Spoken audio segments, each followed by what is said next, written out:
Hey guys, what's up? It's Natasha and welcome back to today's video. Today I will be talking about what I read in May. Personally, I think it was a very good month. I read 7 books in total, so I count that as a big win because I believe that is the most I've read so far this year. Before we dive right into the books that I read this month, please remember to like the video, subscribe, comment down below how many books you read or what were you doing in the month of May. And without any further ado, let's get on with the video. The first book I read was Industrial Magic by Kelly Armstrong. This book follows White Witch Paige Winterbourne, and she is aiming to create a new American coven because the last coven dropped her. She's also trying to get them, with the age, if you want to say so, like the new covens, new technology. She's trying to incorporate that, and the old covens are not interested in that. So we follow her as she makes these propositions to about 30 witches. Unfortunately, they turn her down, mainly because of what happened in the previous book, and secondly, because she's dating a sorcerer. And sorcerers and witches don't tend to mesh well together because of history that happened 400-500 years ago. So she is continuously shot down, and it's kind of breaking her spirit.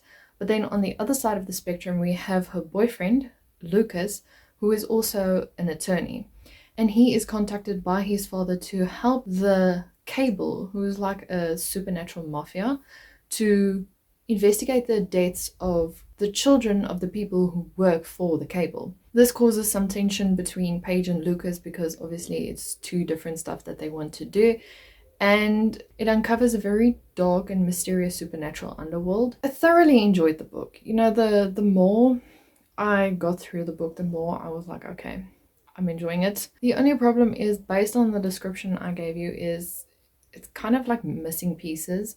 This is a very long series. You can read it as standalones, but it would make much more sense if you read the books together. The characters and world building in this book, it just remains phenomenal. Kelly Armstrong just knows how to bind a reader. This is also a series that got me into supernatural books, and a series that I will forever hype, as it really deserves more praise. So overall, I gave this book a 4 out of 5 stars. I think I would have given it a 5 out of 5 stars. It's just Paige is not my favorite character. She grew on me towards the end of the book, but through the rest of the book I was like, she could be better. The second book I read was Reminders of Him by Colleen Hoover. This book follows Kenna, and just as she has been released from 5 years imprisonment. She was in prison after she was unfortunately the cause of her boyfriend Scotty's death. Now it's 5 years later, and she wants to connect with the child that she had in prison, but unfortunately had to give up so that her child can be looked after. And now she wants to see how her and Scotty's daughter has ended up. Unfortunately, the people in Scotty's life don't want her to get to know her daughter. They feel that she's just going to cause more pain. This is a sad contemporary romance, and one of the first contemporary romance books that I read of Colleen Hoover. I read her book Verity and thoroughly enjoyed it.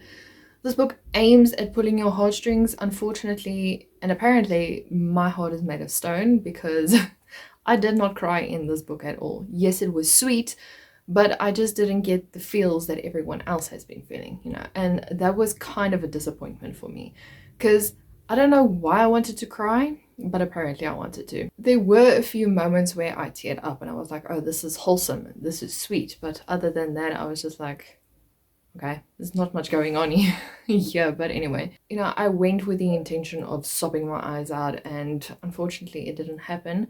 But for the wholesomeness, for the enjoyable read that it gave me, I gave it a 4.7 out of 5.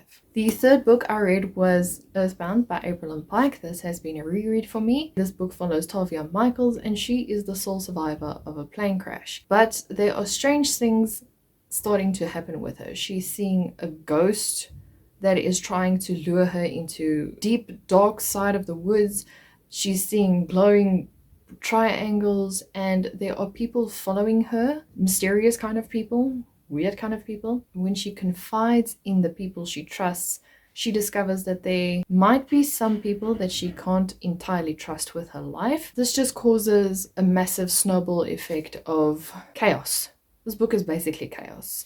The flower represents exactly how this book is. Even though Tavia Michaels annoyed me, I still had this idea of I know where this book is going and I know I enjoyed it, so I'm not going to knock it too much. I did read it when I was younger and enjoyed it, so you know. Even though I knew the outcome, there were things that stood out for me the second time reading it, so that's why I enjoy rereading books. But overall, I believe I gave it a 4.5 out of 5. I can't remember. The fourth book I read was NYPD Red by James Patterson and Marshall Cobb. This book follows our lead detective Zach Jordan, and he is part of NYPD Red. They are tasked to protect New York's elite. This means Hollywood stars, the directors, the publishers, all those people. It's always been his dream job, but unfortunately it turns into a nightmare. Things heat up when the killer attacks amid a large gathering and just disappears into the crowd. Joining Jordan on this investigation is his ex-girlfriend, Detective Kylie MacDonald, and now they have to set aside the differences and find this killer before he kills a lot of people. So this book is very action-packed, very nail-biting. It gives you the perspective, the point of view from the detective side as well as the killer side. It's kind of like a Criminal Minds-esque type of book. The writing style is easy to follow. I mean, the font is huge. I think I read this book in like 2 days. So it might be a thick book, but it's because of the font that is so big, you fly through it. Although this might be a spoiler, but I did expect a happy ending with this book. I mean, that usually happens with detective crime stories. There is going to be a happy ending. This was definitely a book I needed to stave my mystery detective story feels. Because of enjoyment purposes, I gave this book a 5 out of 5 stars. That is basically that. Thoroughly enjoyed James Patterson's writing and his stories. The fifth book I read was Divergent by Veronica Roth. This was my very first time reading this book. So we follow our main character Tris, or Beatrice Pryor, and she lives with her parents in one of the 5 factions that society has divided them into. And it is now time for her to choose her own faction. She is kind of torn between should she stay with her parents or should she move on to a new faction. And that indecisiveness is increased after she does her aptitude test, which was inconclusive. Now she's thinking, should I stay or should I just choose a faction and get on with it? After choosing a faction, Tris and her fellow initiates undergo a series of tests. While they train, they uncover a secret that is posing a danger to not only the faction that she is in now, but all of the factions as well. And she and her friends must decide, should they turn a blind eye or should they start fighting for not only the people they belong to, but the other factions as well. If you are looking for a dystopian novel and where you definitely see the differences between a utopia and a dystopian, this is definitely the book you should pick up. I thoroughly enjoyed it. It's not The Hunger Games. Let's just put it like that. But it was a very interesting dystopian book. If you want an action-packed, hilarious book with funny characters, I would definitely recommend this book. I gave it a 4.7 out of 5. It's not a 5-star because it's not Hunger Games. I'm almost done. Don't worry, there's only 2 more books left. The 6th book I read was Chunky book, and it was... You see how I have to pick it up with 2 hands? Okay, it was To Sleep in a Sea of Stars by Christopher Paolini. This book follows our xenobiologist Kira Navarez, no pun intended, Kira Navarez, and she is living the life of luxury. You know, she's enjoying her life as a xenobiologist. She's uncovering more things on planets while they colonize these planets. And then one day on a routine checkup, she's asked to just go check out something in the distance.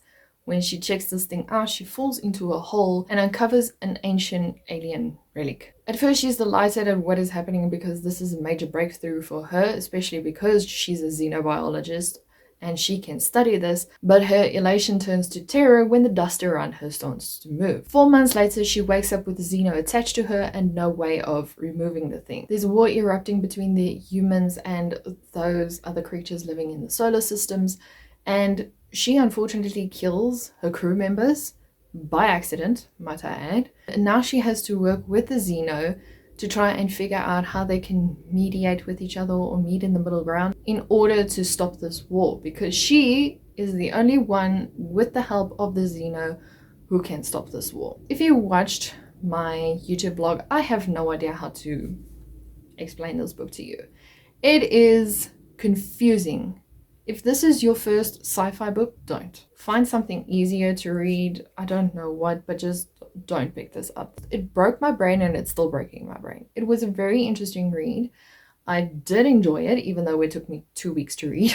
I gave it 4.5 out of 5 because I thoroughly enjoyed it. I just didn't enjoy the ending. I might reread this in the future. This thing is breaking my arm. But for now, I'm just going to say it's a 4.5 out of 5. When I reread it and familiarize myself with the sci-fi genre, I might have a concrete thought running through my mind when it comes to this book. By the blurb alone, that is why I bought this book.